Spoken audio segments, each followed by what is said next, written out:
the sadness I feel actually, especially when I meet with Jack Fletcher, who is a decent person, who cares about his profession. We are in agreement on so many things. If we were not locked in what is an increasingly difficult dispute, we would be making more progress together.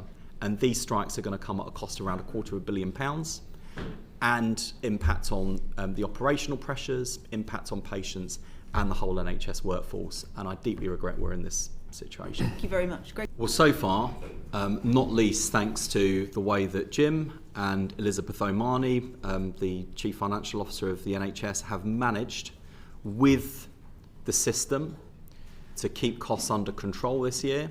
So far, we have managed to absorb pressures of strikes and costs of strikes without directly impacting on frontline services. Is that correct, Sir Jim? It is, yeah, so far. And as of this stage of the year financially, we are still broadly on plan. Elizabeth is in discussion with finance directors around the country about how we get some funding out into the system to recognise pressures so far, one of them being industrial action, but without also doing what's happened in previous years where whatever the cost is, it gets settled up. But as Wes has said, there's no new money into the service that we're getting from Treasury or anywhere else, for understandable reasons. We've had to absorb it internally. We have managed that so far. But as I said last time, there'll come a point where it becomes unreasonable to expect that to happen, but the service has managed it really well so far. But if money has been rightly saved in the NHS, that money's been spent on strike action rather than improved services. So essentially it has had an impact on frontline services because that money could have been spent on improving X, Y or Z. There's an opportunity cost, absolutely. And that's why I think the strikes are actually ultimately self-defeating for the BMA and members of the BMA. As we can see across the board, and I think this is one of the points that needs to be considered in terms of the choices and trade-offs we make as a government. We are not awash as a country with cash. And I can't simply knock on the Chancellor's door and ask to access the reserve because it's not in abundance, and there are such a wide range of pressures on the public purse at the moment, on everything from the defence of the nation to crumbling public infrastructure through to the unavoidable unexpected, let alone something like this. And that is the context in which I've asked resident doctors as well as the wider NHS workforce to understand that as a government we're going as hard and as fast as we can to improve pay, terms and conditions and quality of services.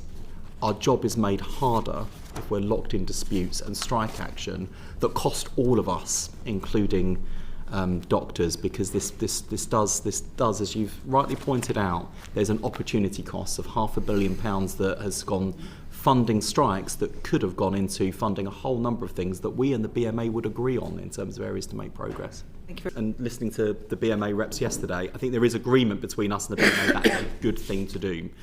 So where does that leave us? I mean, for the moment, we are entirely focused on getting the NHS through the next 5 days of industrial action. And in fact, I'm probably just as, if not more, worried about the weeks that follow, because frankly, the consultants who are getting us through the next 5 days are the same consultants we would normally be asking to put in extra shifts, extra effort to get us through what is normally the Christmas, New Year peak pressures. They're going to be more knackered as a result. I think we've asked a lot of our consultants, and I kind of feel that weight of responsibility to and for them and other NHS staff too. It is dicey. I was at the operational centre this morning with Jim. I think we're off to a decent start, but this is going to be a challenging 5 days and a really challenging few weeks. And we're doing everything we can to keep the show on the road. I think the most important message that I want us all to convey collectively as Parliament and the NHS is to the public. I do not want people who need to access healthcare to think strikes are on, I better not try. So if it's an accident or an emergency, people should access A&E. If it's not an accident or an emergency, but people require healthcare, 111 over the phone or online will be there for people and direct people to local services so they get the right care in the right place without adding to A&E pressures.